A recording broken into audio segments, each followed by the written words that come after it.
Welcome to the Explainer. So, if you're still heavily relying on third-party clients, things like Zoom, for your platform's core communication, well, that era is officially coming to a close. Because let's face it, real-time connection is absolutely the heartbeat of modern apps.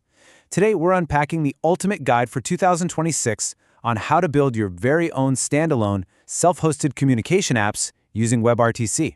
Let's dive right in. Just take a second to look at the sheer scale of this market. The WebRTC video call service space is projected to reach a jaw-dropping $110.2 billion by 2032. To put that into perspective, it was sitting at just $6.2 billion back in 2022. That is literally exponential growth. It perfectly illustrates the incredibly high financial stakes and just the massive relevance of this technology right now. Developers and enterprises are absolutely pouring into this space, and we're going to break down exactly why. Here's our quick roadmap for today. First, the WebRTC revolution. Second, how WebRTC actually works. Third, benefits and limitations. Fourth, the top 5 API providers. And finally, building with Mirafly. Starting off with Section 1, the WebRTC revolution. Let's define what this technology actually is and where it came from. The absolute most crucial point is this definition right here. WebRTC, which stands for Web Real-Time Communication, is a technology that allows high-quality audio and video to flow directly within browsers. And the best part? It requires absolutely zero plugins or extra software. None. This plugin-free architecture is honestly the magic ingredient. It empowers developers like you to seamlessly drop peer-to-peer or group calls directly into your own applications, completely bypassing those annoying downloads and installations that always seem to frustrate users. It's kind of wild to think about how far we've actually come. I mean, think back to the 2010 plugin era. You were stuck relying on clunky extra software or, remember Adobe Flash, just to make a simple video call. Fast forward to 2013, we finally got cross-browser capability between Chrome and Firefox. Then in 2014, we hit a major breakthrough, the very first cross-border data transfer, which brought us real-time client-side communication. And today, WebRTC has evolved into this beautifully streamlined HTML5 JavaScript spec that is supported across basically all major browsers and mobile devices. Moving right along to Section 2, how WebRTC actually works. Let's look under the hood and demystify this peer-to-peer engine. Okay, let's walk through this 4-step process. Step 1 is signaling. This is where users exchange basic connection info like IP addresses using a signaling server.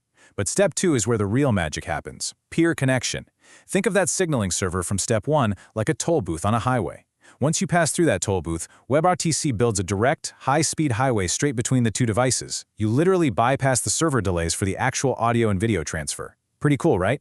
Then Step 3 is media capture, picking up the webcam video and encoding it with a codec. And finally, Step 4 is traversal, which uses some clever mechanisms to punch through network lags and keep your connection incredibly stable. Now, for Section 3, benefits and limitations. Because while that peer-to-peer engine is super powerful, we have to honestly look at its inherent quirks too.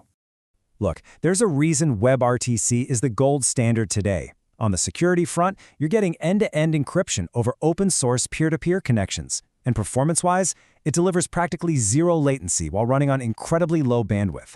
It seamlessly compresses files, actively removes ambient background noise, and it even punches securely right through firewalls using ICE protocols. It's an absolute powerhouse. But we need to be completely transparent about its limits. Because it is fundamentally a peer-to-peer protocol, WebRTC can really struggle with massive scalability. Connecting thousands of browsers directly to each other? Yeah, just not feasible. The technical fix for that is HLS transcoding, which basically routes the signal through a streaming server for unlimited distribution. Another thing, to maintain that real-time speed, WebRTC sometimes sacrifices bidirectional video frames, which can impact your broadcast quality. But the fix is similar. Connecting all participants to a common streaming server reduces those direct client-to-client connections, which drastically optimizes the overall broadcast quality. All right, Section 4, top 5 API providers. We know the engine, so let's step into the showroom and compare the best tools hitting the market in 2026. Okay, here's your rapid-fire overview. If you want maximum customization, Mirafly gives you the full source code, though keep in mind they don't have an agenda tool right now. If end-to-end encrypted self-hosting is your top priority, Appitect is fantastic, but you will sacrifice some advanced video filters there. Now, Enable AX absolutely dominates when it comes to low latency reliability, but that does come at a higher resource cost to the actual device. For fun AI tools like translation and virtual backgrounds, Zego Cloud is a great usage-based option. Just be a little mindful of the security risks that can come with those complex integrations. And lastly, Dite.io brings spatial audio on a really generous freemium model as long as you aren't trying to scale a massive event. Ultimately, your choice just comes down to what you need most: customization, scale, or budget. Let's wrap things up with Section 5, Building with Mirrorfly. Let's zoom in on the real-world deployment choices you have for enterprise applications. When you're deploying your own app, your architectural strategy is literally everything. You effectively have two paths you can take here. On one side, you have SaaS.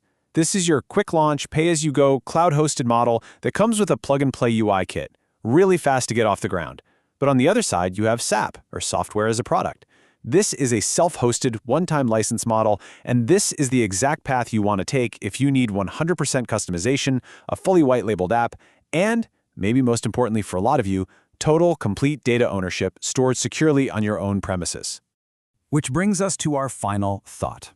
We've seen exactly how WebRTC evolved from those clunky, annoying plugins into a multi-billion-dollar standard.